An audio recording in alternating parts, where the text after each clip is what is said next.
আসসালামু আলাইকুম কাকা। আরে সকাল সকাল আপনাকে লগে দেখা হয়ে গেল। কাকা নেন, ফুল নেন। ফুল? কিসের ফুল? আরে কাকা সরকার বাড়ির ফুল। সরকার বলি খেলার আয়োজন করছে, এজন্য গ্রামের সবাইরে ফুলের শুভেচ্ছা জানাইতেছে। তোমার এই ফুল আমি নিতে পারবো না। মোতালেব সরকারের কোনো শুভেচ্ছা আমার দরকার নাই। এটা কি কইলেন কাকা? ফুল না হয় নিবেন না, কোনো সমস্যা নাই। মোতালেব সরকারের শুভেচ্ছা আমার দরকার নাই, এটা তো কাকা ঠিক কইলেন না। আরে মানিক, সকাল সকাল মিজাজ খারাপ করিস না তো। তোদের ফুল তোরা যাকে খুশি তাকে দে, আমাদের রাস্তাটা ছাড়। সরকার বাড়ির ফুল কিন্তু সবার কপালে জুটে না।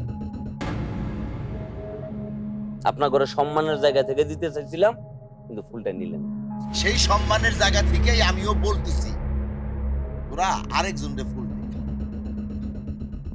আর হ্যাঁ মানিক, আমরাও সম্মানের সাথে বলতেছি, সরকার সাহেবরে বলিস ভালো হয়ে যাইতে, মানুষের উপকার করতে না পারলেও কেউর জন্য ক্ষতি না করে।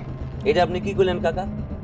হ্যাঁ, সরকার সাহেবরে আপনি উপদেশ দিতেছেন ভালো মানুষ হয়ে যাইতে, আবার আপনি বলতেছেন যে সরকার সাহেব খারাপ মানুষ। কাকা, এই কাজটা তো আপনি ঠিক করেন নাই। এই কথা যদি সরকার সাহেব জানে, আপনার কি অবস্থা হবে আপনি জানেন? এ মানিক, কি অবস্থা হইব? কি করব? ঘর বাড়িতে আগুন লাগাই দিব? কাকা খুব তেরামি করতেছেন কাকা। উল্টা পাল্টা কথাবার্তা বইলা মাথাটা গরম করে। এ নান্না পান্না, ও ভাই, কাকা করে ফুল দে। আই মানিক, তোরা বলছি না আমরা ফুল নিতে পারবো না, যে আবার তেরামি করতেছিস কেন?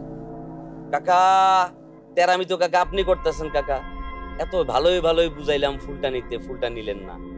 নান্না পান্নারে বইলা কি আপনার জন্য একটু আপ্যায়নের ব্যবস্থা করবো নাকি কাকা? আই মানিক, তুই কারে কি করতেছস? কাদের ভাই, আর কলজোড়া দেখছেন?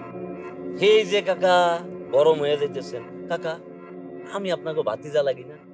আমার রক্ত তো তাইলে আরো বেশি গরম হওয়ার কথা। সরকার বাড়ির লোক তার উপরে। নান্না পান্না, কাকা করে ফুল লাগা। ঠিক আছে ভাই। চুপ করে দাঁড়ায় থাকেন, সুন্দর লাগতেছে দেখেন। নান্না পান্না, কাকা আপনাদের দুইজন যে কি সুন্দর লাগতেছে কাকা। আমার কাছে যদি একটা ক্যামেরা থাকতো ছবি তুইলা রাখতাম। কাকা বাড়ির যাইয়া কাকি করে একটু দেখান, আপনার ঘরে নতুন ফুল বাবুর মতো লাগতেছে, তাই না নান্না পান্না? সুন্দর লাগতেছে কাকা। থাকেন তাহলে, গেলাম। আসসালামু আলাইকুম। বলি খেলায় কিন্তু অবশ্যই আসবেন, সরকার বাড়ির বলি খেলা বইলা কথা।